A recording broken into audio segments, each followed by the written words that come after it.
In the UK, fast food restaurants still glow late into the night, counters stay busy, orders keep moving, and from the outside, nothing seems broken, but if you pay attention to who is missing behind the counter, to the empty shifts, the reduced hours, the quiet notices on staff boards, another story begins to surface, a story not about restaurants closing, but about work slowly disappearing, about jobs that once felt reliable becoming fragile, about a kind of employment that is still visible everywhere, yet no longer offers the stability people expect, and the question is not why these places are busy, but why so many people who once worked here are quietly fading out of the picture. Fast food in the UK is often seen as a constant, familiar, affordable meals on every high street, brightly lit interiors, quick service, flexible jobs that keep cities moving, and on the surface this image still holds. Restaurants remain open, menus look full, customers keep coming. But behind this sense of normality there is a growing disconnect between how fast food work is perceived and how it is actually experienced by those inside it. The illusion suggests accessibility and opportunity, while the reality is shaped by unstable hours, shrinking teams, rising pressure, and incomes that struggle to keep pace with daily expenses. What looks like an entry point to independence has become, for many, a holding pattern, work that fills time but no longer secures life. This video exists to look beyond the counters and into the lived experience of fast food workers across the UK, not through statistics or blame, but through everyday observations of how work, cost, and urban life are changing. If this perspective resonates with you, subscribing to the channel helps keep these stories visible. You can also like the video and share your thoughts in the comments, because these changes are lived quietly by millions, even as the street outside continue to look the same. For many fast food workers in the UK, the pressure does not come from one dramatic change, but from the steady accumulation of everyday costs that leave little room to recover. Housing is the first and most unforgiving weight. Rents continue to rise across cities and surrounding areas. Shared flats become long-term solutions rather than temporary steps, and moving closer to work is often impossible, forcing longer commutes and higher transport costs. A large portion of monthly income disappears before anything else is considered, not toward comfort or progress, but simply toward remaining housed. Utilities add another layer of uncertainty. Electricity, gas, water, and internet are no longer background expenses, they require constant monitoring, careful use, and ongoing adjustment.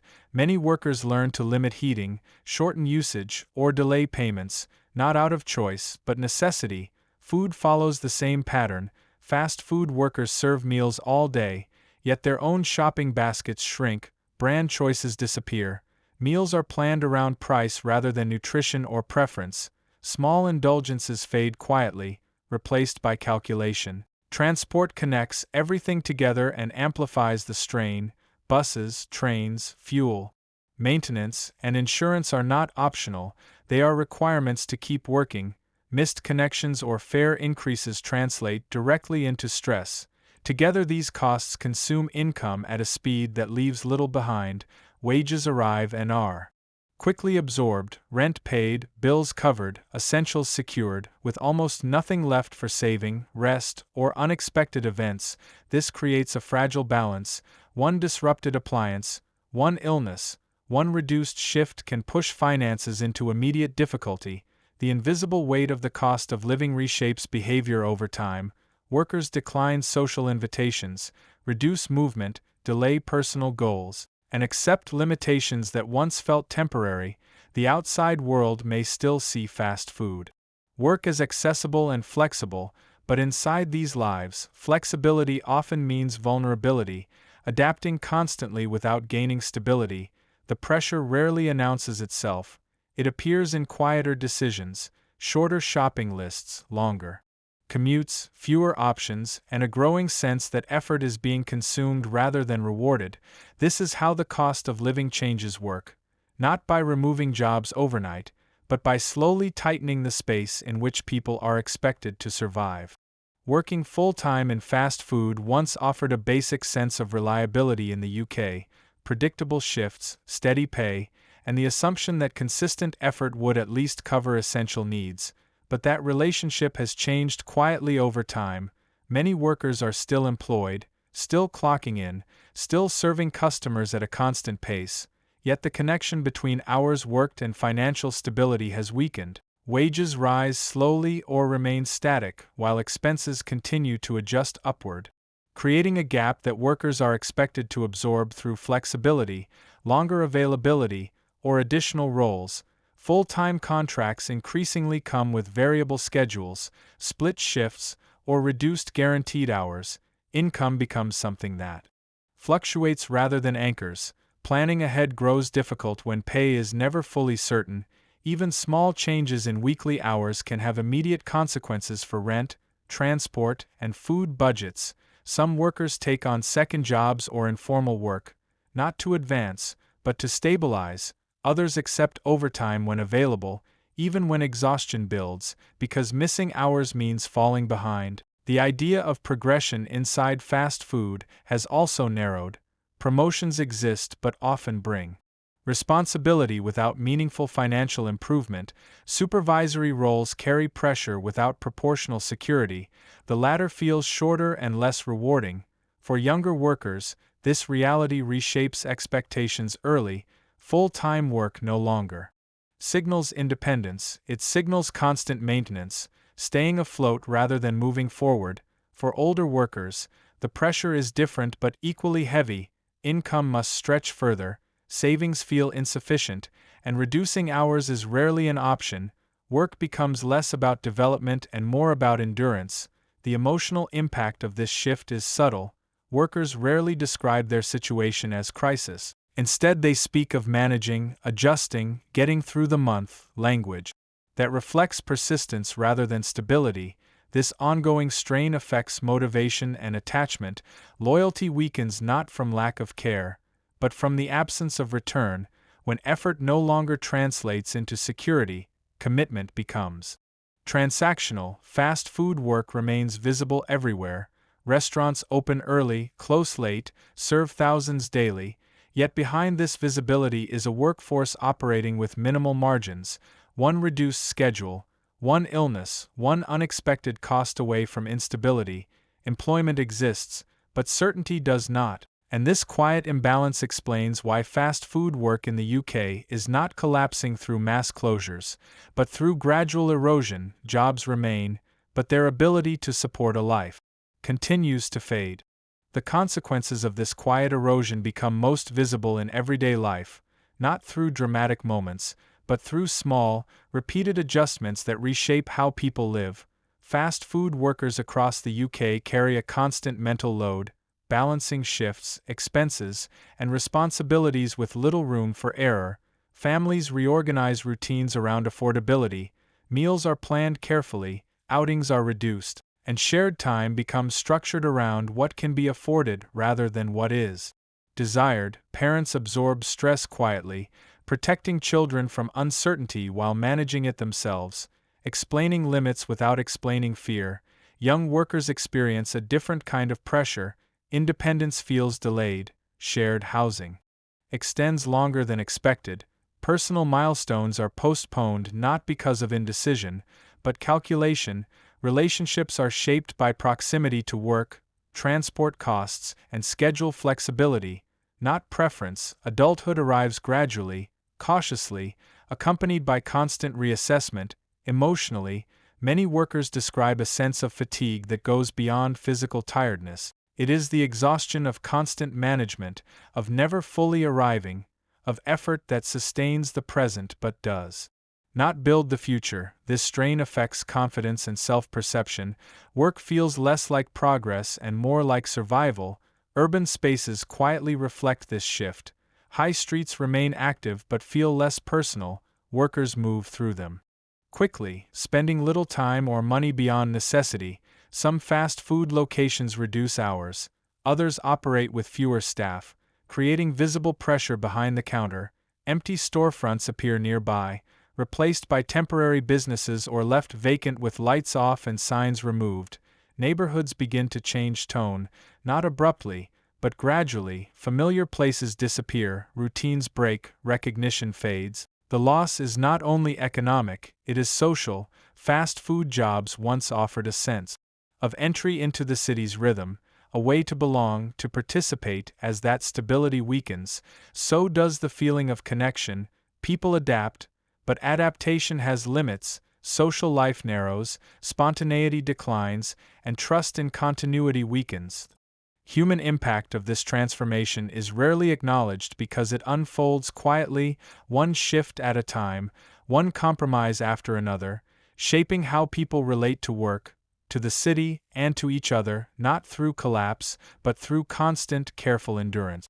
Across the UK, cities are changing in ways that are easy to overlook because the transformation is quiet and gradual, not marked by sudden collapse but by subtle shifts in how space is used and who remains. Fast food restaurants continue to operate, but the urban ecosystems around them thin out. High streets stay open yet feel less anchored. Foot traffic moves quickly, purposefully, with fewer pauses, fewer moments of lingering. Housing near city centers becomes increasingly inaccessible for low-income workers, pushing them outward. Longer commutes replace proximity, daily routines stretch, and the sense of belonging weakens. City centers remain active but less lived in. Apartments turn into short-term rentals or temporary housing. Residents rotate frequently, familiarity fades. Neighborhoods that once held stable communities become transitional spaces. This affects local commerce directly. Small independent shops struggle to survive when customers are transient and spending is cautious. Closures happen quietly, one shop at a time, replaced by temporary businesses, storage spaces, or empty units waiting indefinitely. Fast food outlets adapt by reducing staff, consolidating shifts, and relying on fewer workers to maintain visibility. The city appears functional but increasingly hollow. Public spaces still exist but are used differently, more for passing through than gathering. Benches are occupied briefly, conversations are shorter. The city becomes efficient rather than expressive. Workers adjust their lives to this environment, choosing routes based on cost, time, and necessity rather than comfort. Social circles shrink geographically. People spend more time commuting and less time participating. Over time, this reshapes identity.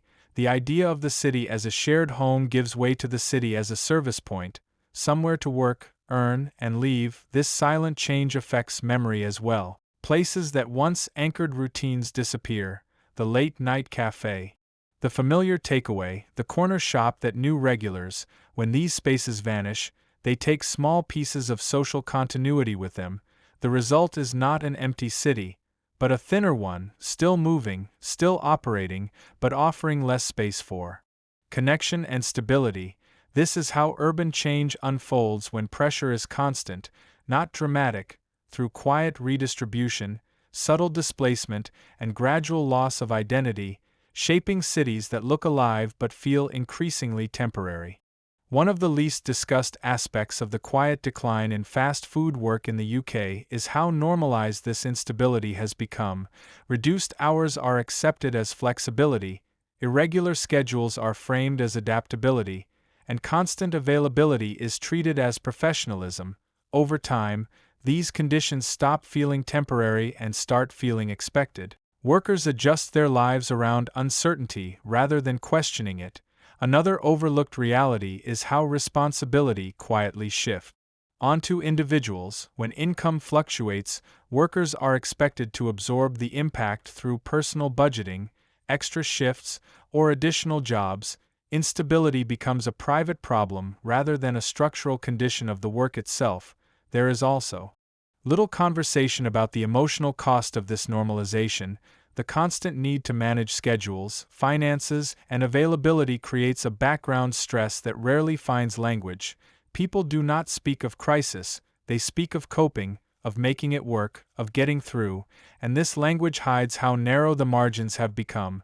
Fast food work is often described as temporary or transitional, yet for many, it has become long-term without offering long-term security. This contradiction is rarely acknowledged. It allows instability to persist without visibility. Another quiet consequence is how absence becomes invisible.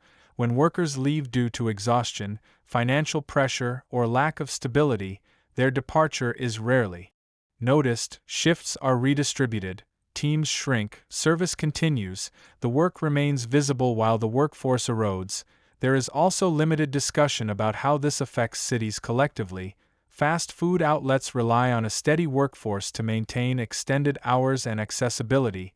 As staffing becomes thinner, pressure increases on those who remain, reinforcing a cycle of burnout and exit. These dynamics rarely appear dramatic enough to attract attention, yet they shape everyday life for thousands. Perhaps most importantly, there is little space to talk about loss, not just loss of income, but loss of predictability, of routine, of dignity tied to reliable work. These losses are subtle and cumulative, and because they unfold quietly, they are often dismissed or overlooked. Acknowledging them does not require assigning blame, it requires noticing how normalized strain reshapes expectations, behaviors, and futures.